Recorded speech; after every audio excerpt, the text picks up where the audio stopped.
Welcome to the dawn. You have just accessed the Purple Nights podcast experience. To begin, please press come.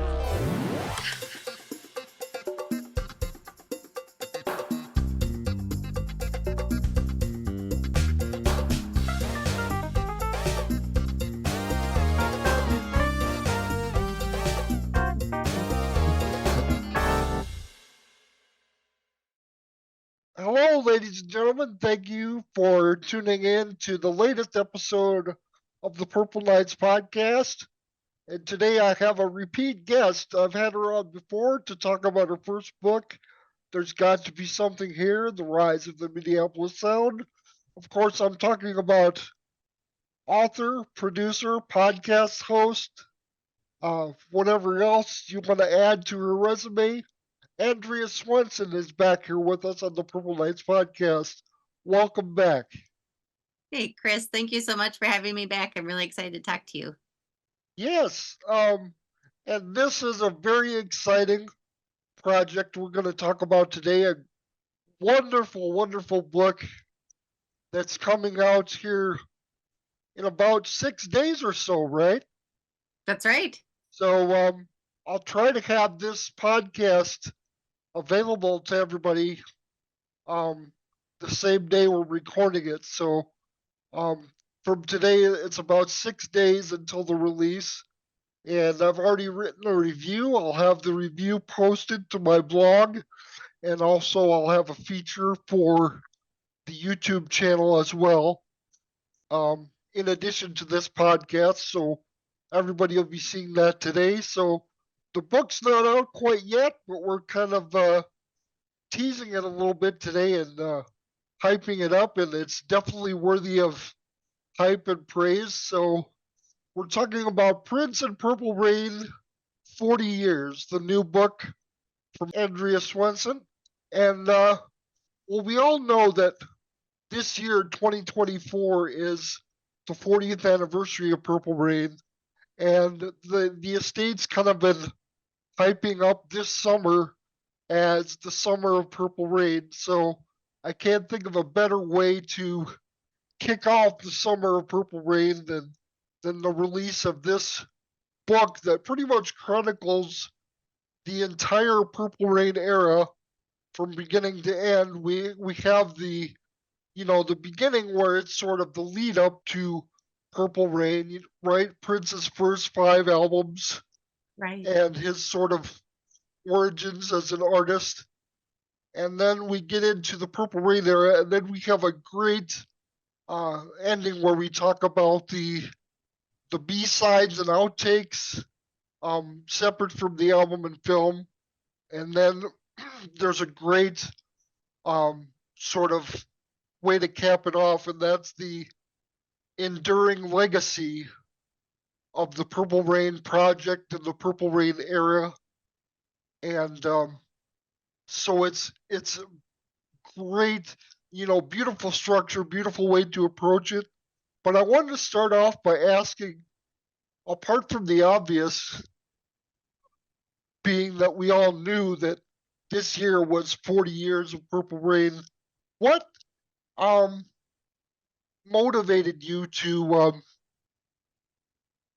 begin this project and sort of carry it through the way that you have? Well, I was actually approached by the publisher.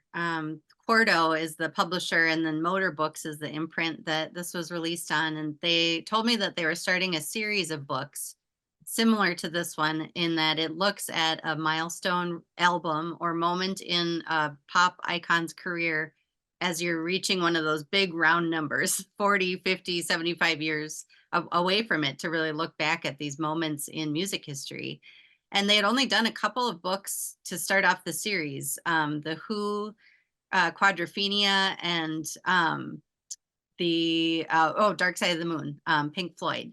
So Ooh, nice. when they told me that Prince was going to be number 3, I mean, that was so exciting to me, because I feel like, throughout music history in the last, 40 years, we get all these lists of the iconic albums and the iconic bands and best guitarists, and it's always the same 5 bands at the top of the list, all these 60s, all, white male rock bands. And the idea that Prince was going to be this early in their series, featured in this way and celebrated as someone who has put out this iconic work, it was really exciting to me. And I felt like it was something that I wanted to be part of. And then come to realize both the editor and the designer for the book also are Minnesotans, and not just Minnesotans, but all 3 of us grew up in northern Minnesota in these small towns, not very far from each other. It just felt like Wow. something I really wanted to be part of. And they had just such a good intention with the whole project and good heart behind it. So I was really attracted to it in that way. And then, actually starting to work on it, I cannot tell you how difficult it was for me to write a single chapter about Prince's life, starting from birth to the year before Purple Rain. There's so much that you could write about just in that period of time. And I've done so much research into his early life. So that was probably the hardest part for me was, how do I summarize his backstory here in a way that, it makes it all tied to Purple Rain and something that is essential for people to know about him if they're, picking up this book as a really casual fan.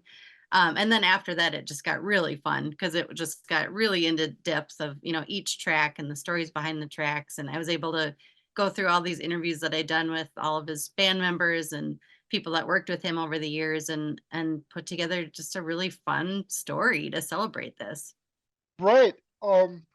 And the thing that really struck me, well, 2 things that I want to mention, and I touch on this a little bit in my review, but of course I'm gonna elaborate a little bit more for the podcast. But um, yeah, you did such a great job of summarizing, so much. As you alluded to, it's very difficult to sort of cram, you know, all that history, pre Purple Rain into one, concise chapter. But it's so great because as I was reading, I was like, wow, this is really concise and really well structured, but yet it doesn't feel rushed or truncated in any manner. It doesn't feel incomplete, like you're skipping over things or it's rushing by too fast. Or so you really struck a balance between um you know getting everything you needed to get in that chapter while also not making it feel um rushed, as I said, making it feel very organic and play out very, very naturally as far as the timing and the pacing of your writing. And I was really impressed by that. Oh, thank And you. yeah, and also I forget now what the second point I was going to make, but also one of the things that stood out to me tremendously was, of course, the design and layout of the book and how the text interacted with the images and vice versa. I mean, it's an absolutely exquisite presentation, and shout out to the designer. Um, I was wondering if maybe you could talk a little bit about them and their process and the idea that Quarto had not only for this book but also, as you say, the rest of the books in their sort of series of iconic pop moments or albums or releases. Um, because it's a great format and just exquisite looking on the page. So it's very impressive what they've done. I totally agree with you. So the designer's name is Cindy Samardzija Lon. As I mentioned, she grew up in northern Minnesota, as did my editor, Dennis Pernew, who's based in Minneapolis here.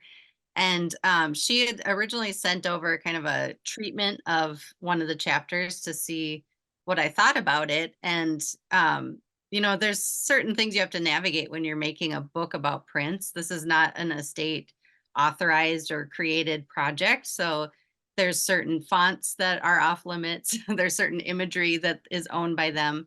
And the way that she navigated those challenges and came up with a unique design and feel for the book that feels very authentic to Prince without being explicitly the font that Prince used for Purple Rain. I thought that it was very clever and very beautifully done. And I should mention too that we also got First Avenue's permission to include in the table of contents. There's each chapter is on like a star on bricks, just like on the outside of First Avenue. And they actually own the trademark for stars on bricks. So we asked them for permission to do that. And then also got their permission to put the Prince star on the back cover of the book, which is really meaningful to me. I'm wearing my First Avenue shirt today.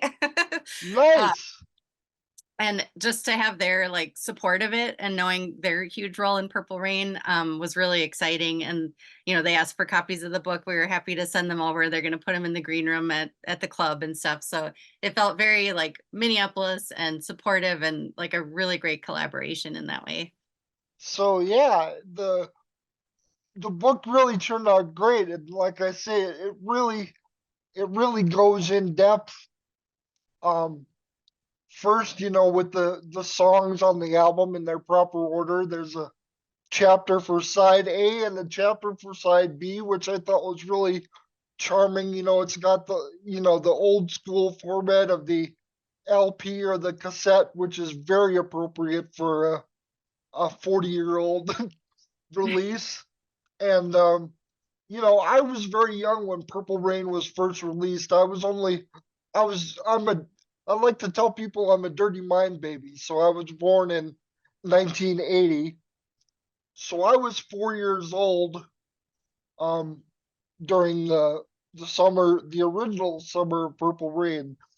But I grew up with records, both LPs and 45s. That's what they called 7-inch records back in the day.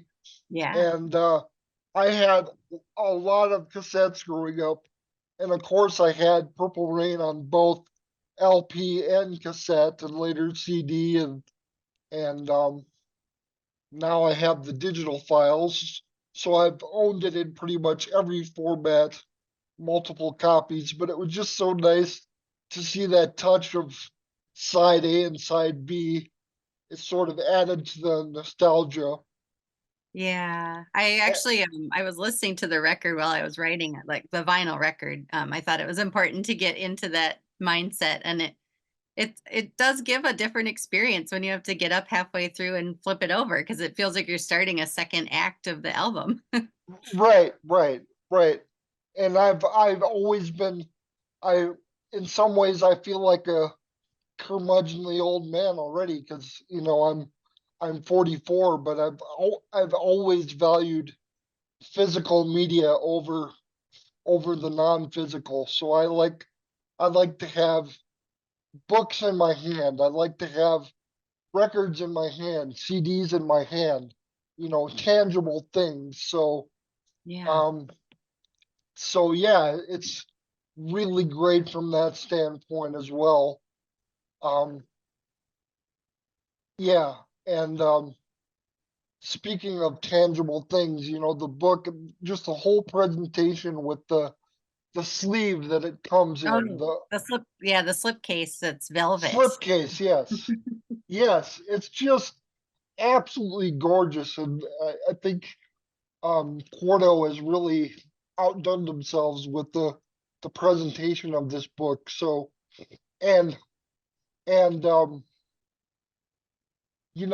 I honestly I don't think they could have gotten a better person, a more qualified person to write the text for this book, because you've done so much for Prince's legacy and everything with with all your past work with Purple Current and then continuing the official Prince podcast.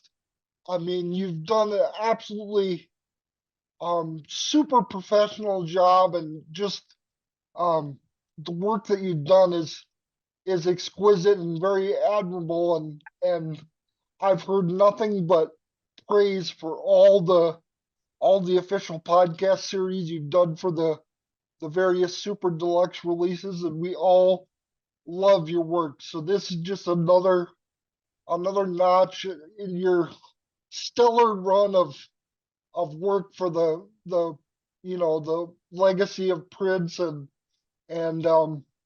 I think I echo the sentiments of a lot of people when I say that we're so appreciative of you and the quality of work that you do, and this is just this book, Prince and Purple Rain 40 Years, is just another testament to the quality of the work that you do and your importance as a key figure in preserving the posthumous legacy of Prince. And it's even greater, that you're a local Minnesota person, because I was born in Minneapolis. I grew up in Southwest Minnesota, so Minnesota will always have a place in my heart, and that's um, a big reason, not a major reason, but a big reason that um, I'm such a Prince fan, is that he's one of our guys. A hometown guy done good, as they say, and it's just so great that this is all coming together with, as you said, with people from Minnesota that grew up here, that understand the luminary status of Prince in our local and regional pop culture, as well as worldwide pop culture. It's just very, very, very cool and very gratifying as a Minnesotan, as a proud Minnesotan, to um, see projects like this come to fruition and be released. So I'm very grateful for that. Um, so, oh, I know the second point that I was going to make.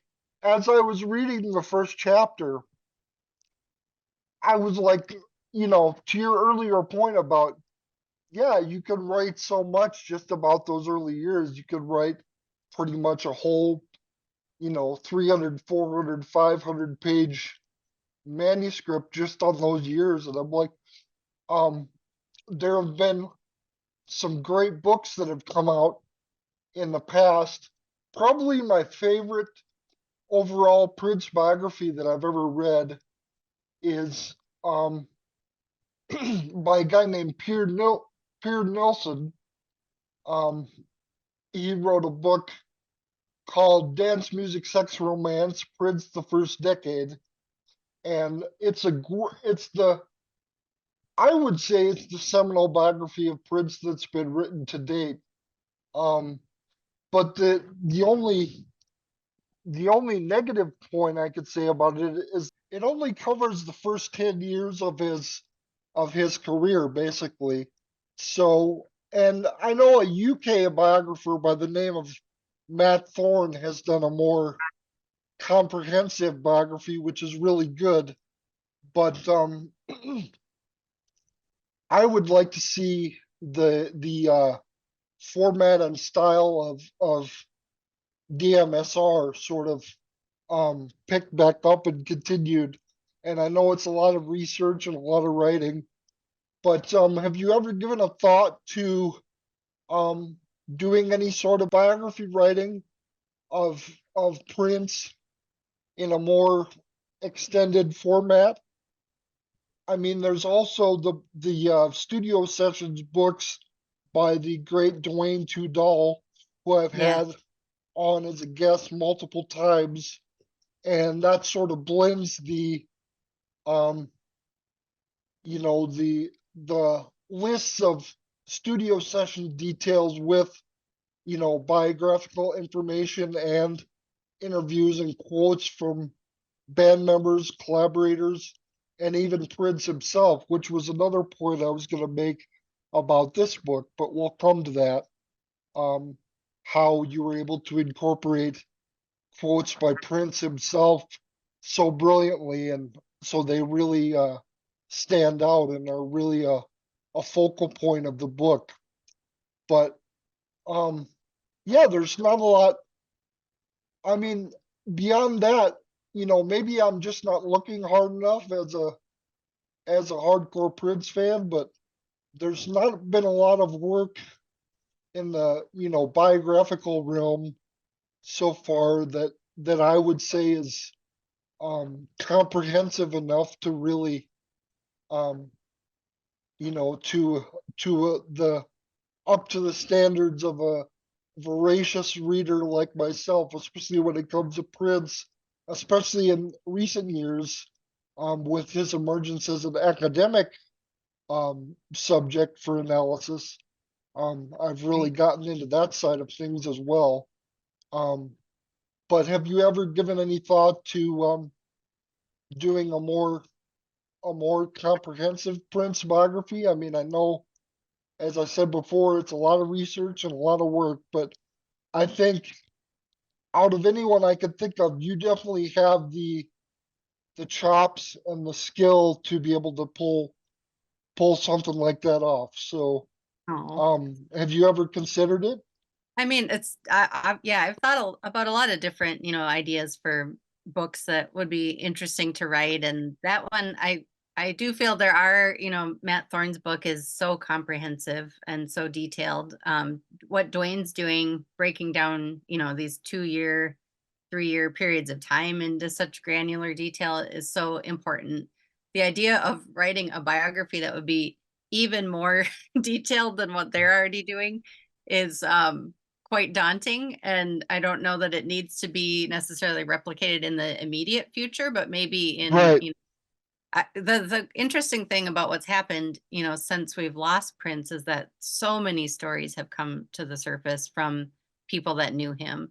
And I think that's going to continue happening as there's more eras that get examined or, releases that come out or books that come out from, people that worked with him. So I think to let that brew for, maybe a whole nother decade would be really interesting to see, what have we learned and what could be incorporated into a new biography and a new look at his life. But I think it would have to, for me, start in a while, to kind of let that continue to percolate, to continue to do work like the work I've been doing on the podcast before I right, felt like I would be the person to, sit down with all my notes and do that. But there's I just have a lot of different ideas about what could be done to fill in kind of the missing pieces in Prince's narrative. And I've learned so much from the Prince scholar community. You mentioned these academic conferences, and there's just yes, so many amazing podcasters and people really exploring his work in such detail. Like I would really love to see something that, digs into some of these fans that are doing this incredible work and give them the opportunity to share, what they've learned and what new angles could be explored that haven't been. Because the thing about Prince is that most of the authors have been white and have been men.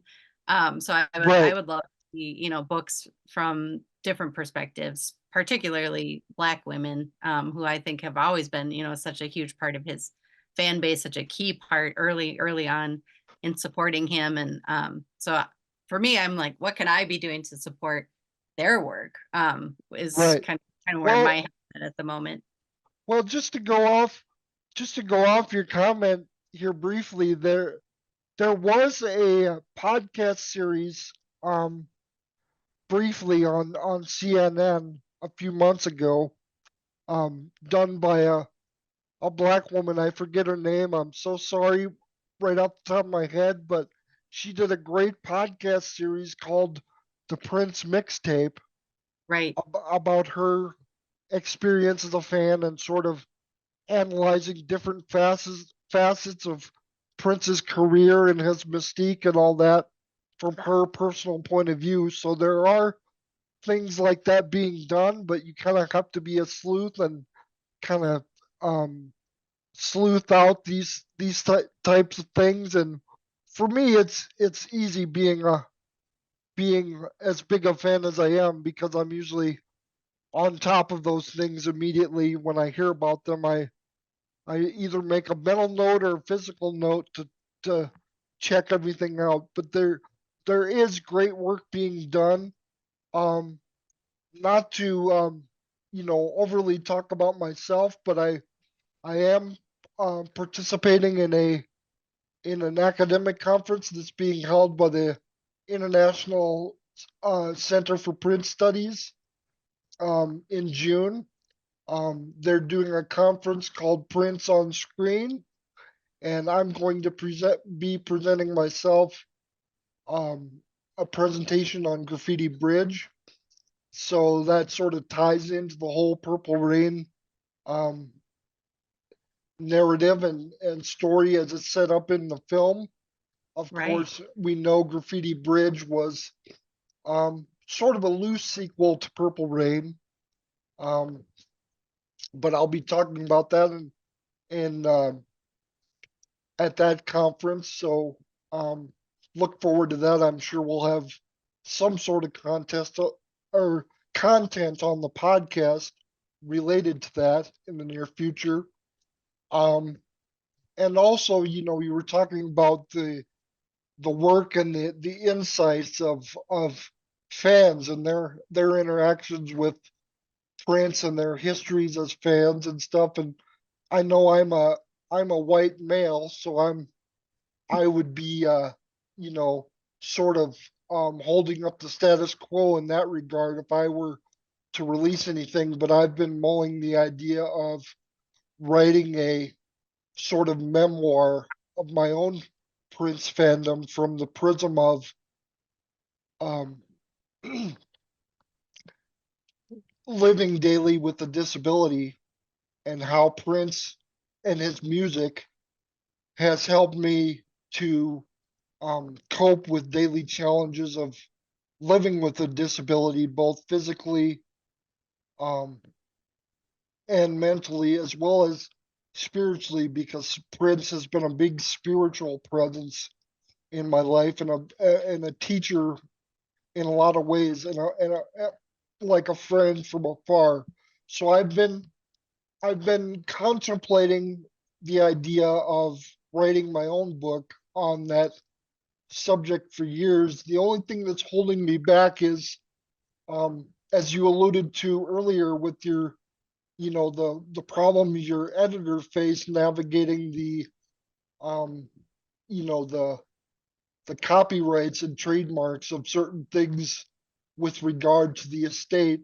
I'm worried that the estate will put the kibosh on what I'm trying to do. So it's actually um, holding me back from really putting myself into it before it really gets off the ground. So largely it's been in my head and my mind and my heart for years now, but the legal ramifications of all that, I don't really want to be too bold and test the waters too much, as it were. But it's a project that's really near and dear to me and something that I would really love to um, see materialize and bring to fruition one day. So if there's anyone out there um, that can sort of be a liaison between myself and the estate and maybe um, get a line of communication open, I would appreciate that. Of course, I don't automatically expect anything from anyone, but it's just an idea that's very close to my mind and heart. And seeing projects like, um, you know, Dwayne's and yours, and um, yeah, it really it even inspires me even more to sort of, you know, throw my own voice into the ring, um, as it were, with my own stories and my own views of how Prince has impacted me and how his legacy endures even in my own life and my own mind and my own heart and my own spirituality. So um Well, yeah, that's incredibly powerful, and I hope that you do that. And I'm certainly not a lawyer, but it sounds like that's your story. I don't think that you would need permission to tell, your perspective on your experiences in that way. And I hope that you do that because I think that would be wonderful. yeah, projects like yours and like I say, what others are doing, and even beyond that, as we've been talking about, even in the academic sphere, there's been great work um being done. But as far as the 40th anniversary of Purple Rain, um, your new book is a great, as I say in my review, it's a great entrance point for the casual fan, and you alluded to it earlier. It's just a great, easily digestible story. It tells the complete story, which there's a lot there, but it's the way it's designed and the way the text and the images work together to tell the story is just so great. And I yeah, I love the different sort of like side panels that you include from the main the main that are beside the main text, like little features on you know important live moments, like the August 3rd, 1983 concert that everybody knows, and that's a seminal moment in Prince history, I would argue, with Absolutely. the debuts of Purple Rain material at First Avenue, Wendy Melvoin's first live public appearance as the rhythm guitarist for the Revolution. Um, just an epic night, and so there's a feature on that. There's a feature on the use of synthesizers in the project and the era, and just little subtle touches like that are so nice, that enrich the the story of Purple Rain and its creation, and enrich the power of the main text as well, of the book. So um, yeah, I really appreciate how in depth the book is, without being too verbose or anything like that. It's very, like I say, it's very concise. It's almost like um an encyclopedia of Purple Rain, pretty Mm. much. It's so well done, and yeah, I just really love the book. I urge everyone to get it. It'll be out, I would imagine, anywhere books are sold in Yeah. about 6 days. So yeah, everybody go out there and get it, and kick off the summer of Purple Rain in style. And I also wanted to ask you about um, how you were able to get one of the most perfect people, I would think, to do a forward for this book. Um, I absolutely adore her. She's done TV and film. She's in a Prince cover duo, as they would say, called Princess. And of course, I'm talking about the fabulous comedienne, the daughter of Minnie Riperton, who in her own right was a tremendous singer and entertainer, and just Yes. an amazing presence in in music of her era. Um, of course, I'm talking about Maya Rudolph, the Saturday Night Live legend, among other things. How were you able to get her to write such a wonderful forward for this book? That's a great question. Yeah, so I had connected with Maya during the early pandemic days. We were in, the lockdown, and I was starting to work on the Sign of the Times podcast. And I knew that I wanted to include some voices of like prominent Prince fans to kind of include that perspective in some of the episodes that we were doing. And I knew that she was one of the biggest Prince fans. And I had already talked to Fred Armisen for the 1999 podcast, but he had told me that Sign of the Times is like his kind of ultimate album. So I went back to Fred and And I said, hey, what if we also ask Maya to join us and we do a Zoom call? And he was like, yeah, that'd be great. So we all three of us hopped on a Zoom call and we ended up hanging out for like 3.5 hours on Zoom. And I think for all three of us at that time, it was like just having a little like safe bubble of space where you could be away from COVID and like all the craziness of everything and just talk about Prince with people that really love him and to share we each had a story about meeting Prince and just cracking each other up, sharing those stories and then listening to music together and talking about, highlights of various memories that they both had. It was just such a phenomenal hangout and conversation. And of course, I was only able to use like 2 minutes of it in the podcast itself. But we just all really enjoyed that time together. So when I started working on this project and we were looking into having a forward, I just reached back out to her and I was like, "Hey, I'm the one that you hung out with on Zoom, in the thick of the early lockdown days.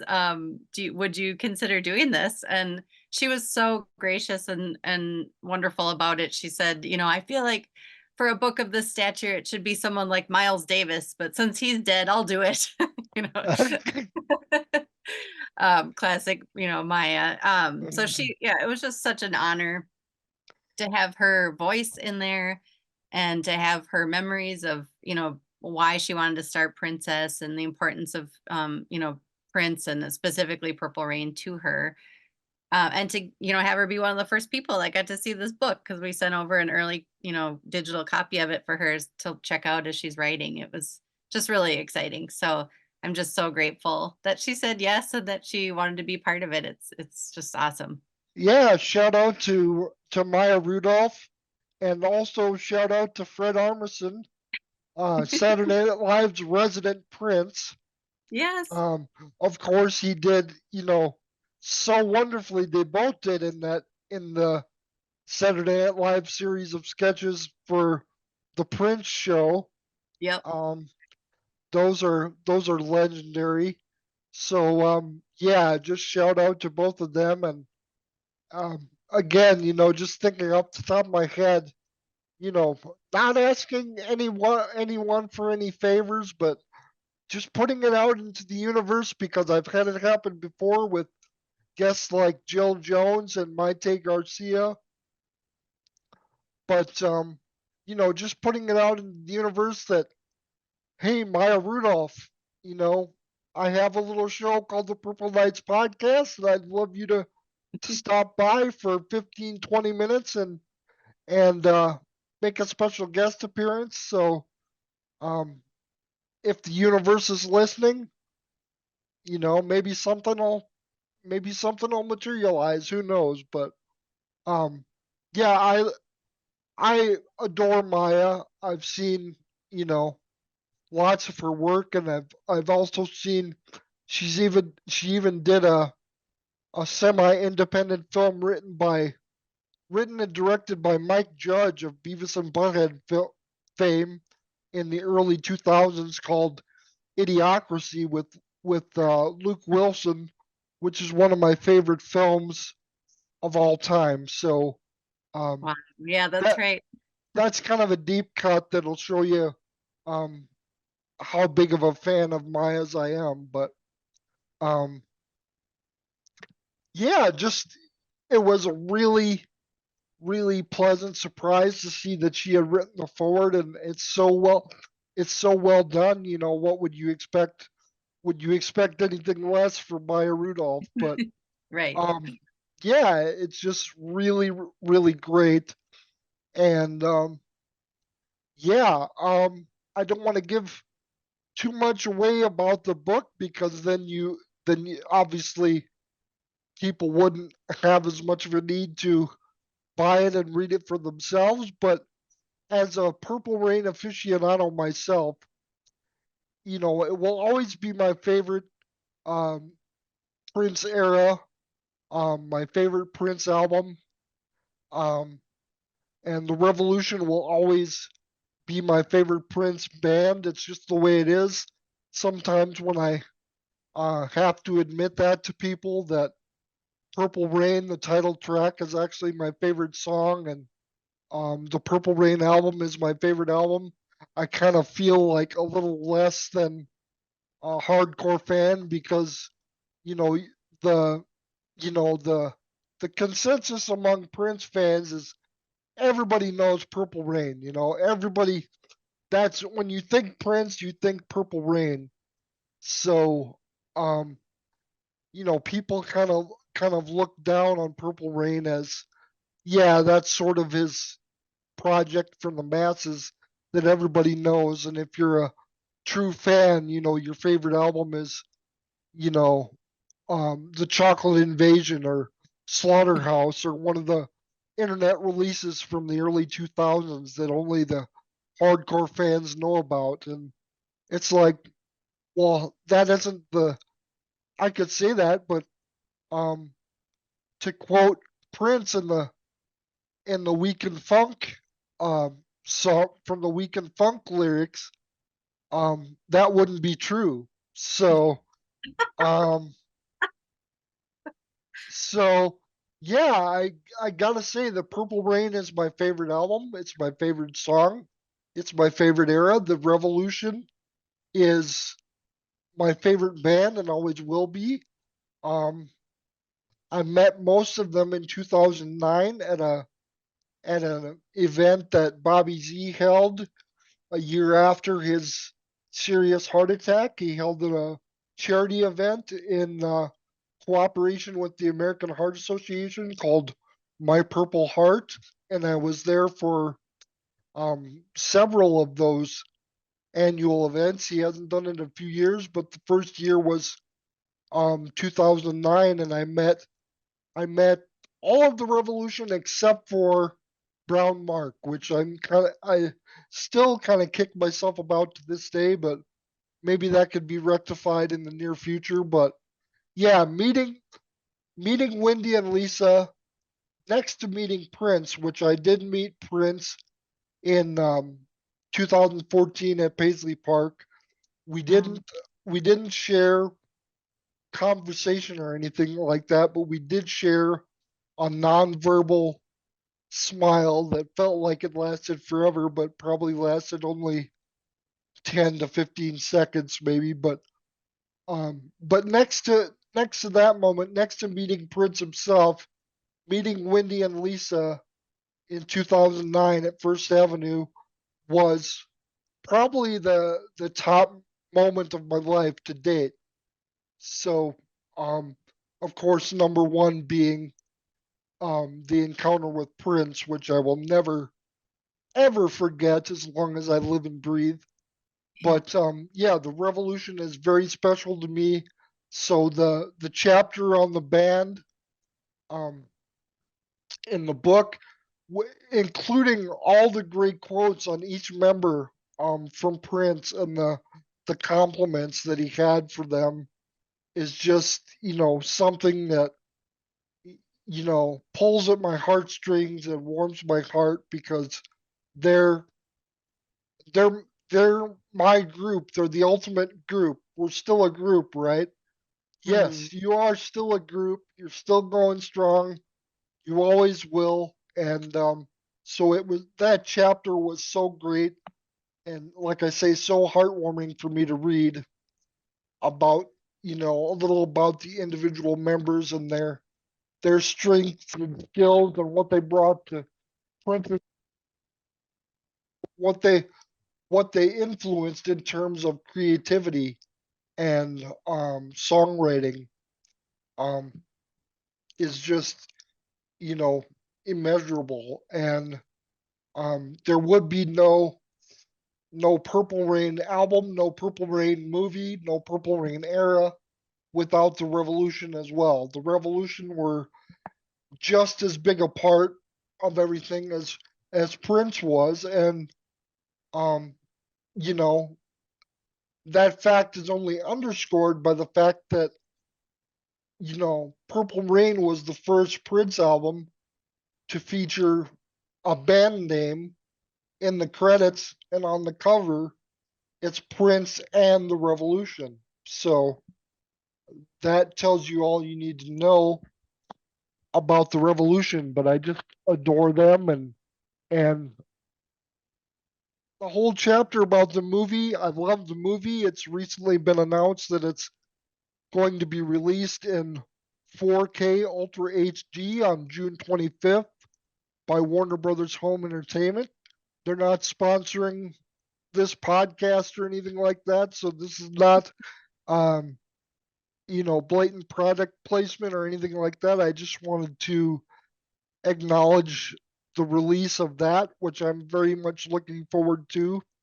Um, and I do have tickets to this year's celebration at Paisley Park from June 20th to 24th. And I'm so excited they'll be showing Purple Rain on the big screen during one of the nights of celebration.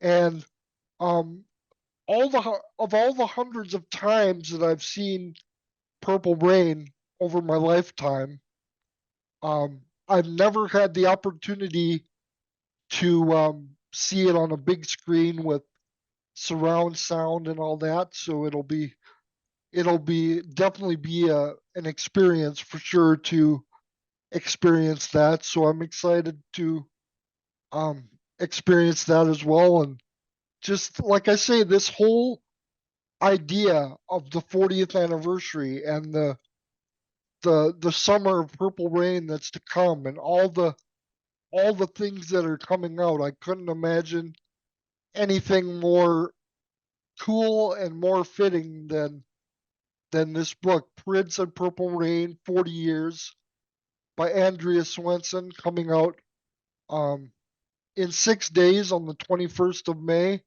from Motor Books, an imprint of Quarto. So, yeah, go pick it up. Go pick it up when it comes out. I'll leave a link in the description. And Andrea, will you be doing any local book signing events or anything like that in relation to the release of the book? I would love to get my copy signed um, Yes. in the near future. So um, let me know a little bit about your plans in that respect. Yeah, so I've got a few things coming up for people outside of Minnesota. I'm going to be in LA on May 26th at a screening of Purple Rain there at the Regent Theater with there's going to be a panel conversation there too. Jerome Benton is hosting the night, and Jill Oh, Jones, wow. Andre Simone are going to be there, and Dr. Funkenberry. So that's going to be really fun. I'll be selling and signing books at that screening. And then in or I should say on June 1st, I'm going to be in Washington, D.C. They're doing a Prince event at the Martin Luther King Jr. Library that night, Wow. Wow. which I'm really excited about. And they're going to be featuring my book, and I'm giving a talks, which is just such a great honor. And then I'm coming back home, and I'll be at a Purple Playground fundraiser on June 6th at my friend Michelle Straight's studio in Northeast Minneapolis. She has a studio in the Solar Arts building where she puts on Prince exhibits of various artists and her own collection too. She was previously a designer for Prince and designed jewelry and artifact and various things for the Love Sexy tour, the like mirrored hearts that he wore on his arms and earrings and things. So Iconic. Iconic. she's got a great, Iconic. amazing legacy of, contributing to Prince and honoring him. So that's going to be a really fun event. And then kind of the official book event in Minneapolis is at the Electric Fetus. So if you pre-order the book through the Electric Fetus, you get to come to a private Q&A conversation that I'm doing with Mary Lucia, who I used to work with at the Current. So we're going to be chatting about the book, but I'm sure, throughout the summer, I'm just going to be popping up all over the place. I'm going to be at the conference, so I will see you there. Oh, wonderful.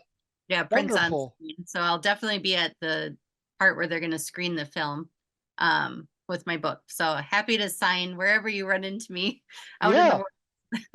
world.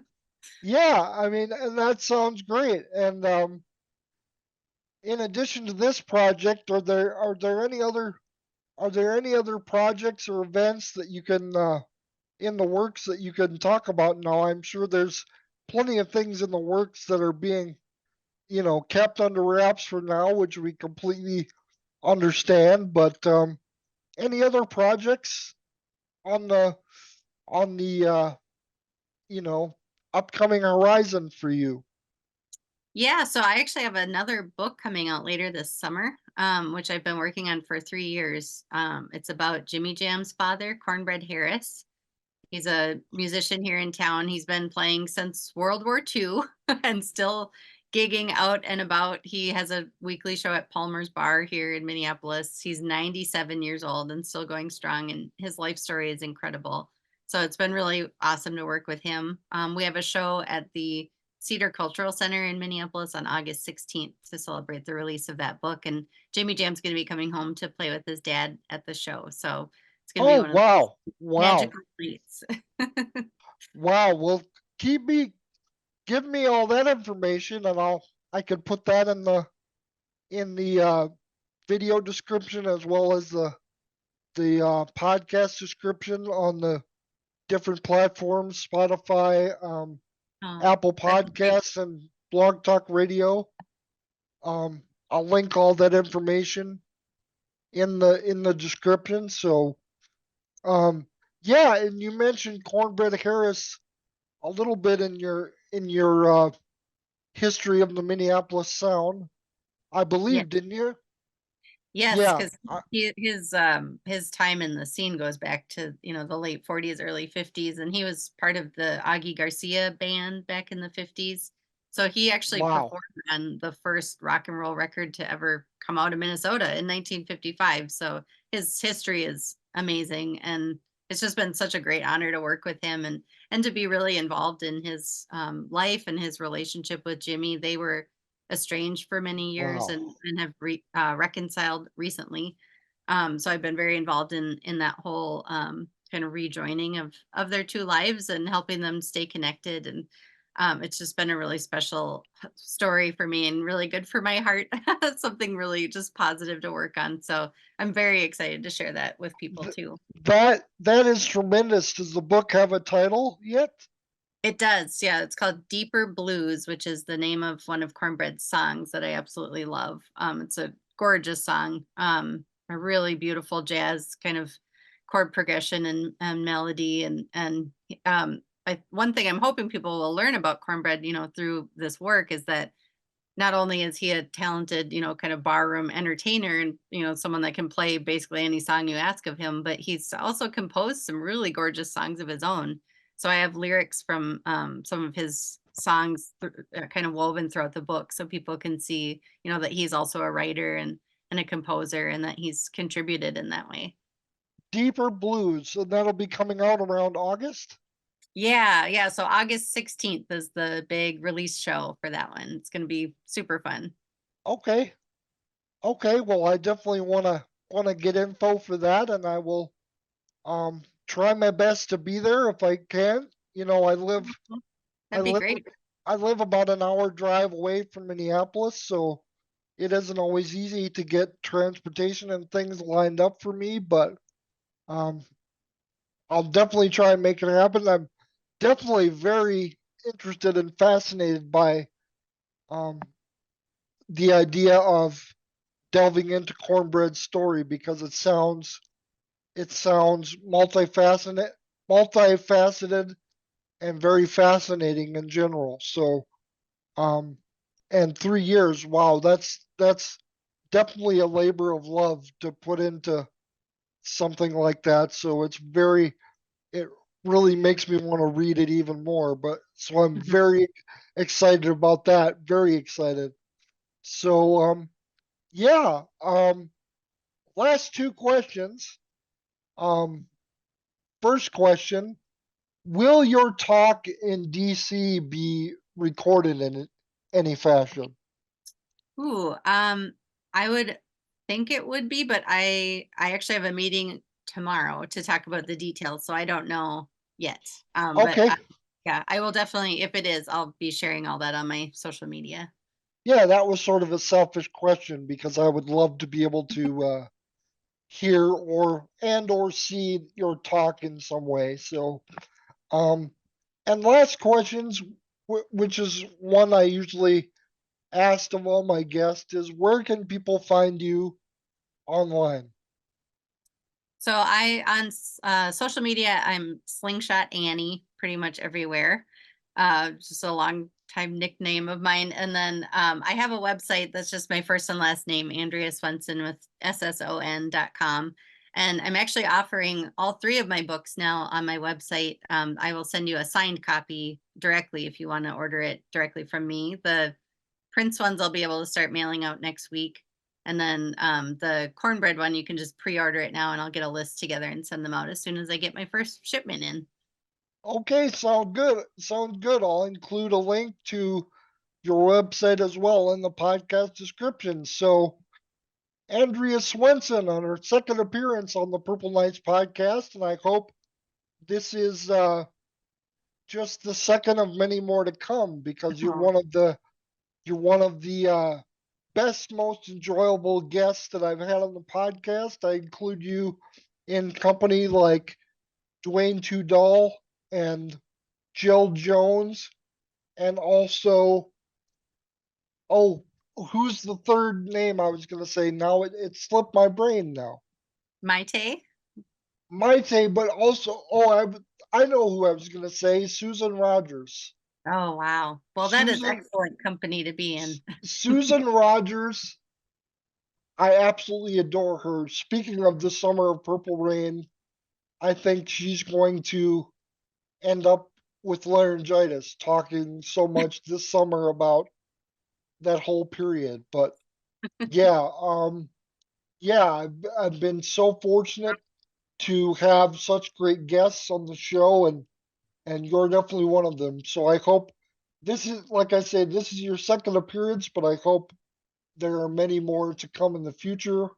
Um, I know I myself support your work, and my frequent collaborator and co-host Dreamy Pop Royalty.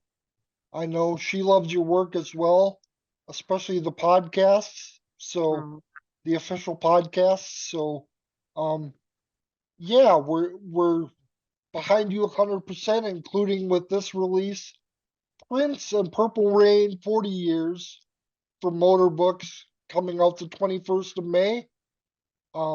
This has been Andrea Swensson, and for Andrea and myself, this is Chris Johnson saying until next time, peace and be wild, everybody.